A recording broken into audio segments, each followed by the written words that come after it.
काशीपुर नाम के एक गांव में दो देवरानी जेठानी रहा करती थी। संपत्ति विवाद के कारण दोनों ही देवरानी जेठानी के बीच में बंटवारा हो गया था। तभी एक दिन उर्वशी के घर उसकी देवरानी आती है। अरे सोनाली, तुम आओ बैठो, रुको मैं पानी लेकर आती हूँ। सोनाली देखती है कि उसकी गरीब जेठानी एक मटके से उसके लिए ठंडा ठंडा पानी लेकर आ रही है। अरे जेठानी जी, आपके घर में फ्रिज नहीं है क्या? क्योंकि मुझे फ्रिज के पानी पीने की आदत है।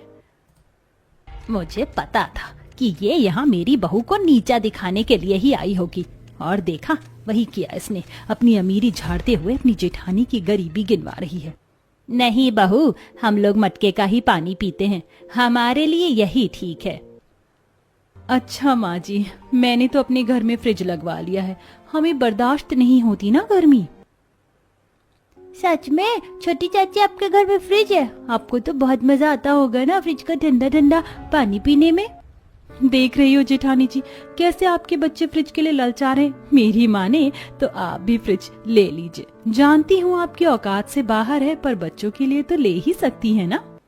हाँ जानती हूँ, बच्चे हैं जिद तो करेंगे ही, लेकिन तुम तो जानती हो कि उनके पिता का काम कभी चलता है और कभी नहीं।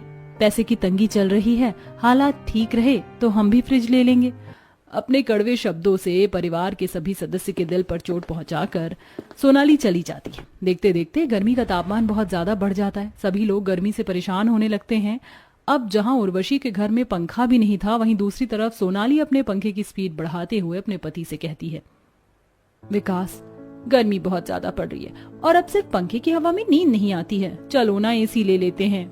नहीं, अभी मेरे पास इतने पैसे नहीं हैं, इसलिए अभी इस पंखे की हवा में ही एडजस्ट कर लो। नहीं, मुझसे नहीं होता एडजस्ट। मुझे नहीं पता, मुझे एसी ला कर दो, वो भी सबसे महंगा एसी, जिसमें सबसे ज्यादा ठंडी ठंडी हवा आती हो। मैंने कहा ना तुमसे, मेरे पास अभी पैसे नहीं हैं, और अब सो जाओ और मुझे भी सोने दो।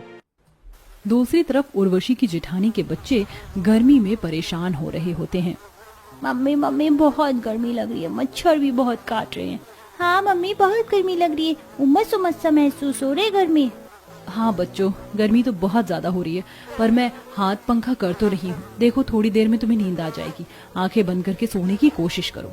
बढ़ती गर्मी से दोनों ही देवरानी जेठानी परेशान थी अपने अपने घरों में। तभी कुछ दिन बाद उर्वशी की देवरानी पड़ोस की बबीता से ब्याज पर 10 लाख रुपए उठाती है।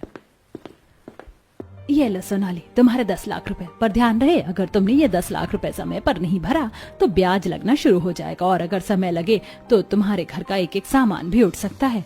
अरे टेंशन मत लो, मैं पाई पाई चुका दूंगी। अब सोनाली उन पैसों को लेकर एक बहुत बड़े एसी के शोरूम में जाती है। आइए मैम, मैं आपको एसी दिखाता हूँ।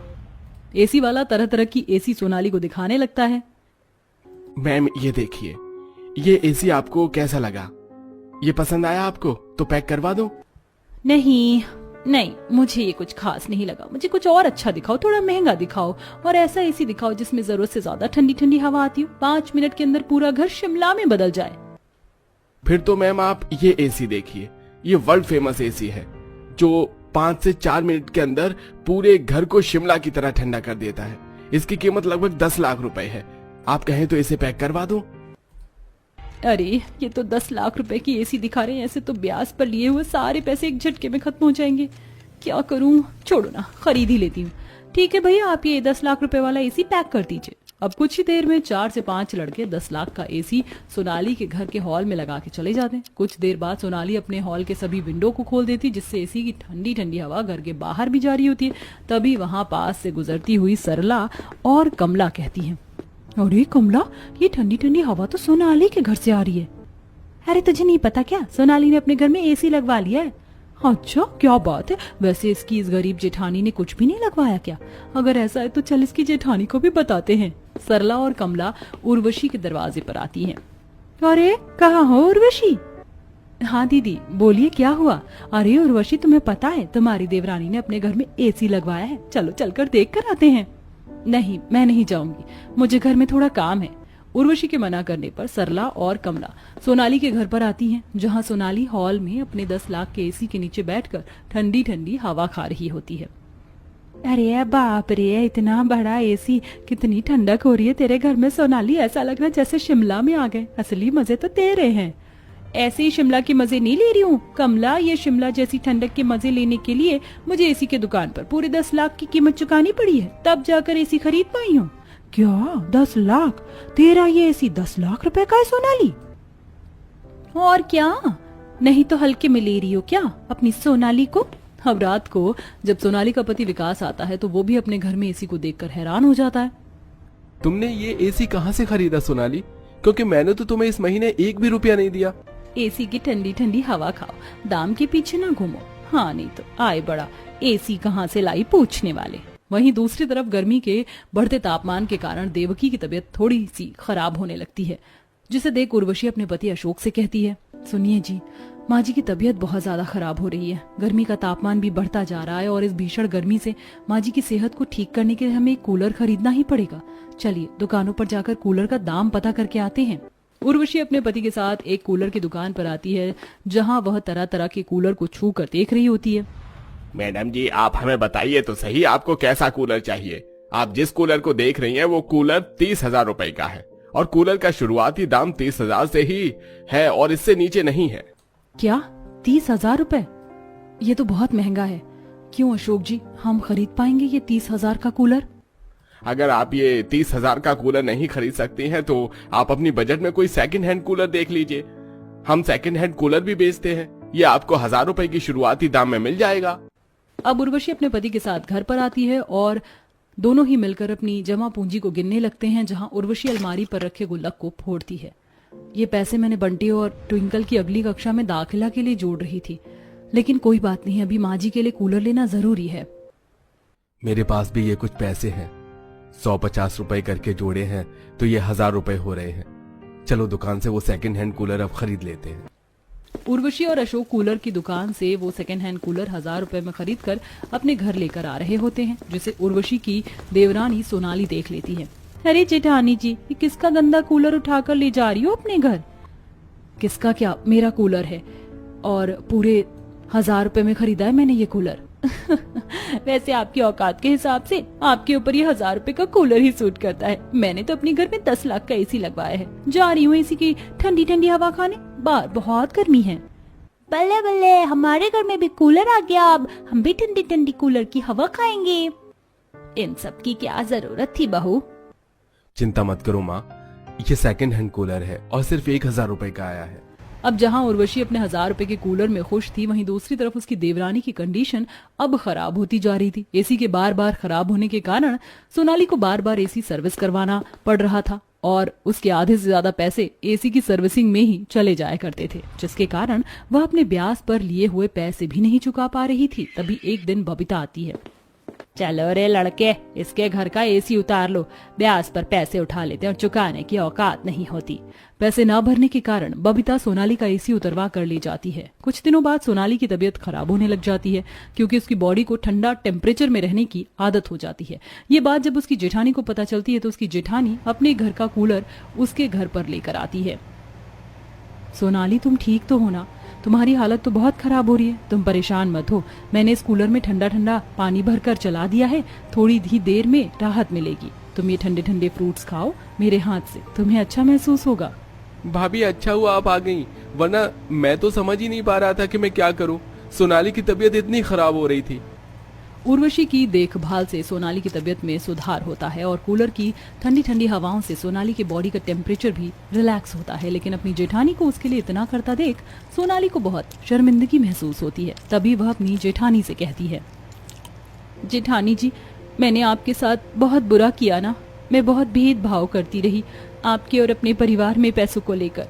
मैंने आपको कभी अपना नहीं समझा और मेरे बुरे वक्त में आपने मेरा अपनी छोटी बहन की तरह ध्यान रखा, जिससे मेरी तबीयत भी ठीक हो गई।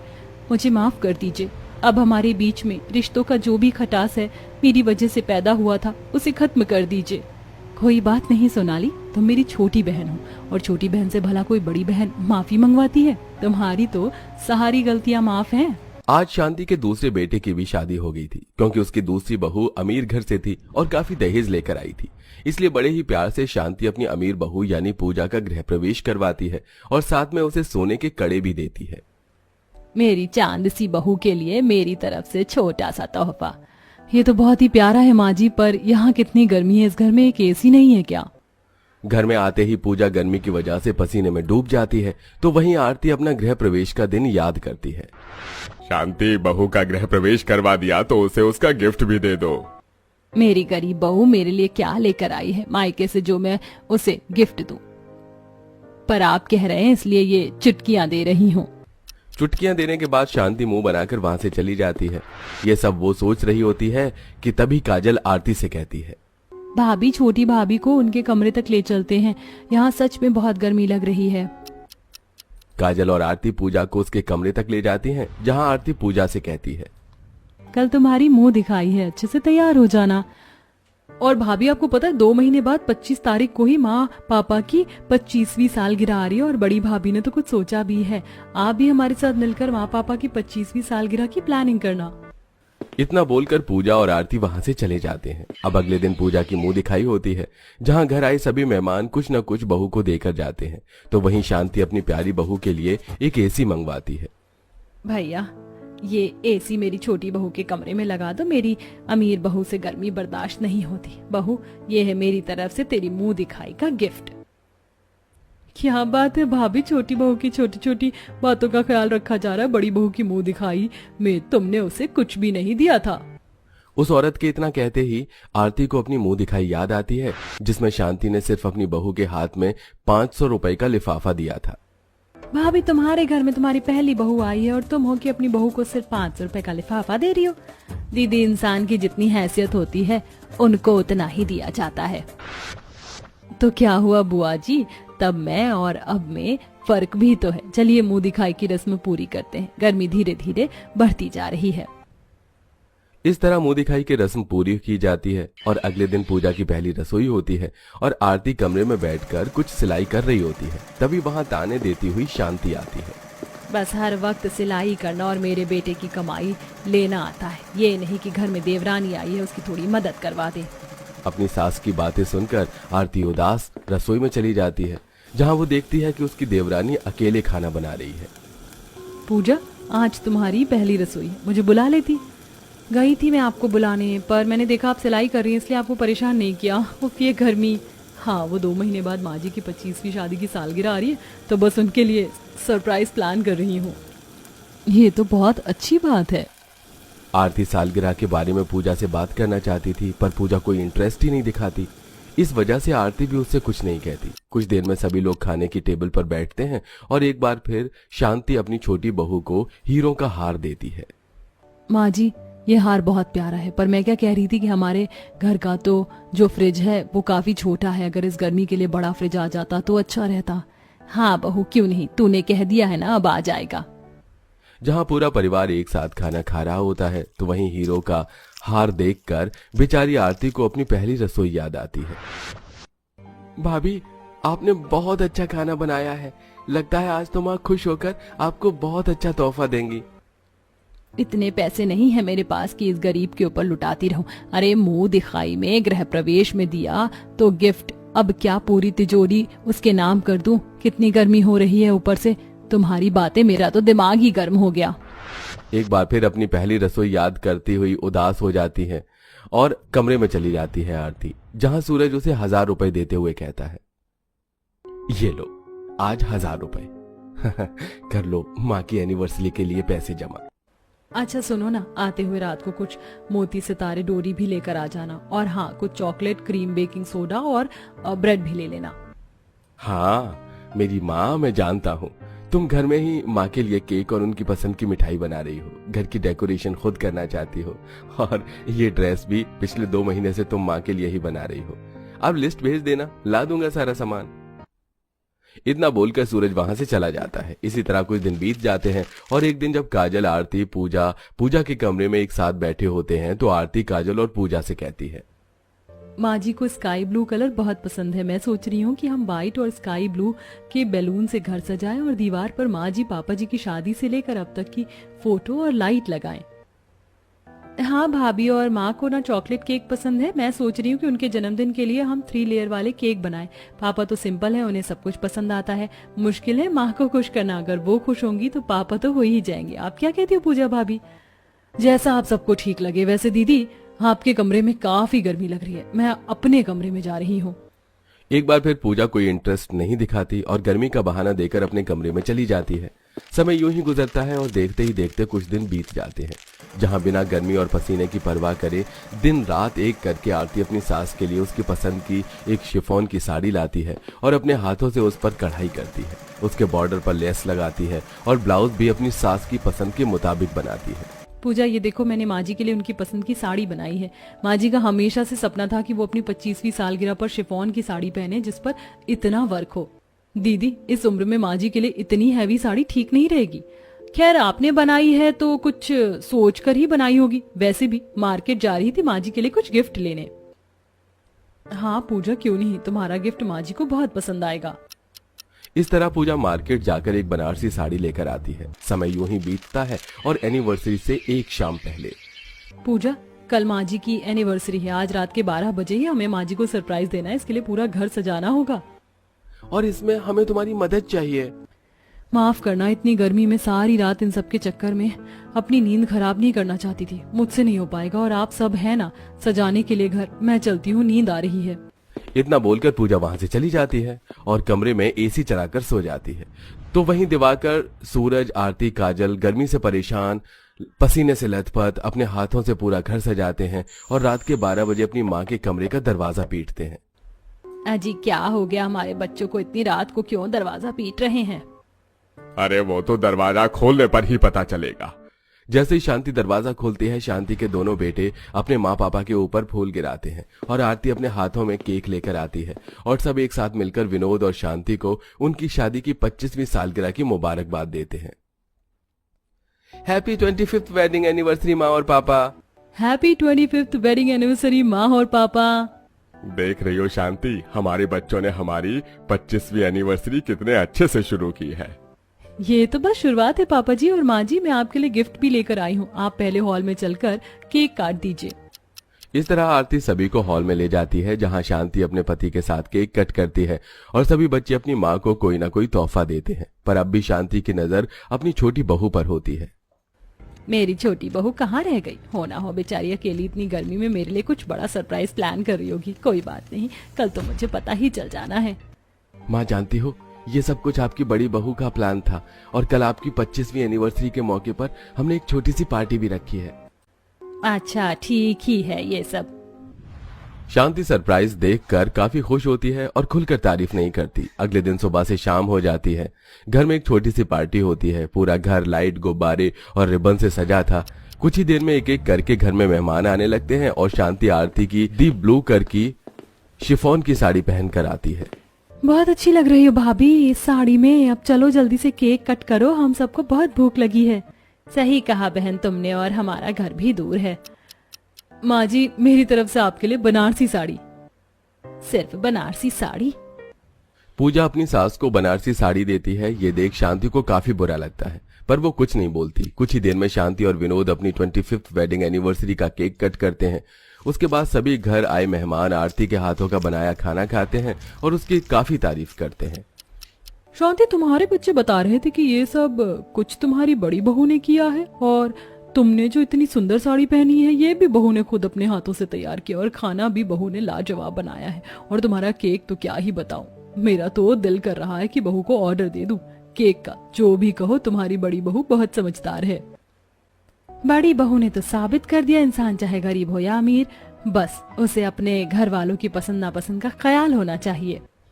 अपनी बहू का सरप्राइज और लोगों की तारीफ सुनकर शांति की भी सोच बदल जाती है और अगले दिन शांति अपनी बड़ी बहू को पहली बार अपनी पुश्तैनी रानी हार देते हुए कहती है, बहू मुझे माफ कर दे, आज तूने मेरी सोच बदल दी। मुझे लगा था मेरी छोटी बहू काफी अमीर है तो वो मेरे लिए कुछ अच्छा सरप्राइज प्लान करेगी, पर मैं गलत निकली।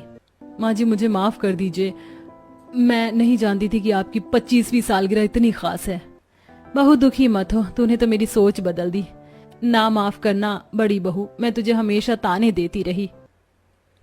नहीं माँ जी, माफी मत मांगिए, और आपने मुझे दिल से अपना लिया, मेरे लिए यही सबसे बड़ा गिफ्ट है।